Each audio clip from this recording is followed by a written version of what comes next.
हमारा ये प्रोटेस्ट चलता ही रहेगा जब तक हमारा मांग पूरी नहीं होती है। हमारा एक जो मांग है, हम जो क्वालिफाइड टीचर है, जो उसका अगेंस्ट में कोई दुर्नीति करने का कोई प्रमाण नहीं है, तो इसलिए हमको विथ रिस्पेक्ट हमको हमारा विद्यालय में हमको वापस देना होगा। इसके लिए हमारा ये चलता ही रहेगा।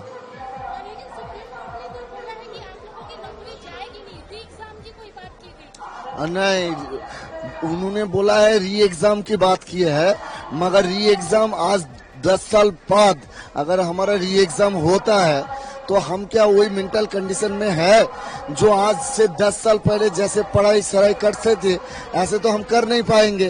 तब पढ़ाई का जो स्ट्रक्चर था अभी वो बहुत कुछ चेंज हो चुका है, तो उसके वजह से हमको एक दिक्कत भी हो जाएगा। मेंटल कंडीशन में हमारा उस हालात पे नहीं है, तो इसलिए हम वो परीक्षा दे पाएंगे क्या? अगर कोई आज 10 साल बाद में अगर कोई बोलेगा, कोई सरकारी कर्मचारी अगर उसको भी बताया जो आप फिर से करो, जो माध्यमिक परीक्षा दे दे, 10 साल बाद उसको बोला आप फिर से माध्यमिक परीक्षा दे दो, वो कर सकता है, वही नंबर की वापस मिल सकता है।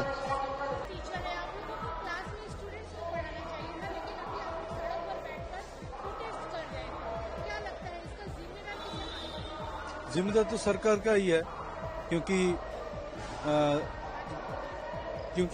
हम लोगों का एग्जाम लिए थे एसएससी, तो एसएससी एग्जाम लेने के बाद एसएससी का ही जिम्मेदारी होता है कि हम लोगों का जॉब कंफर्म करें, लेकिन सरकार और एसएससी का दुर्नीति की वजह से हम लोगों का एक हाल है।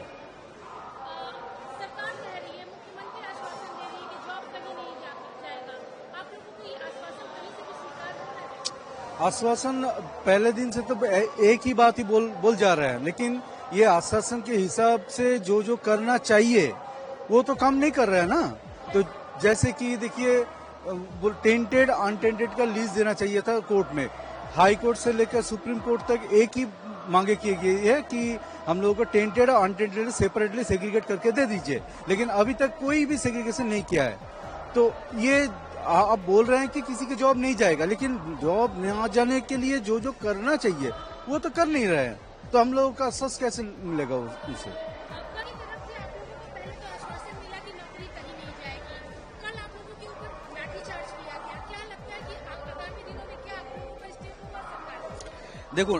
देखिए आप हमारा अब लोग यहाँ पर जो 15,000 जो कैंडिडेट है, जो जिसके ऊपर कोई भी प्रॉब्लम नहीं है, कोई भी कोर्ट भी कोई किसी भी तरह का कोई एलिगेशन नहीं मिला, उसके बाद भी ये 15,000 कैंडिडेट जो है जो निरपराध है, वो लोग रास्ते पर बैठे हुए आज इसीलिए कि कोई भी ये ना मिलने से अभी ये हमारे तरफ जो टीचर का ऊपर जो पुलिस का जो लाठीचार्ज हो रहा है, ये बेरहम हो रहा है। और देखिए, मुख्यमंत्री जब बोला था कि ये 15,000 कैंडिडेट का चाकरी नहीं जाएगा, उसके बाद भी सुप्रीम कोर्ट पर कोई भी हमारा ऊपर कोई एलिगेशन नहीं है, उसके बाद भी कोर्ट जो राय दिया है उस पर यही है कि 31 दिसंबर तक हमारा वेतन चलेगा, उसके बाद हमारा नहीं वेतन चलेगा। तो हमारा सारा लाइफ है, हमारा संसार है, इसके बाद भी हमारा अगर लाइफ इतना भी डिसबैलेंस हो जाएगा तो हमारे लिए बहुत ही दिक्कत हो जाएगा। तो मुख्यमंत्री जब बोल रहा है कि 15,000 कैंडिडेट के कुछ नहीं होगा, उसके बाद भी ये बोल रहा है कि 31 दिसंबर तक वेतन मिलेगा, उसके बाद नहीं मिलेगा। तो ये कैसा बात है? 31 दिसंबर तक हमारा लाइफ है, उसके बाद हमारा लाइफ नहीं है क्या? जरूर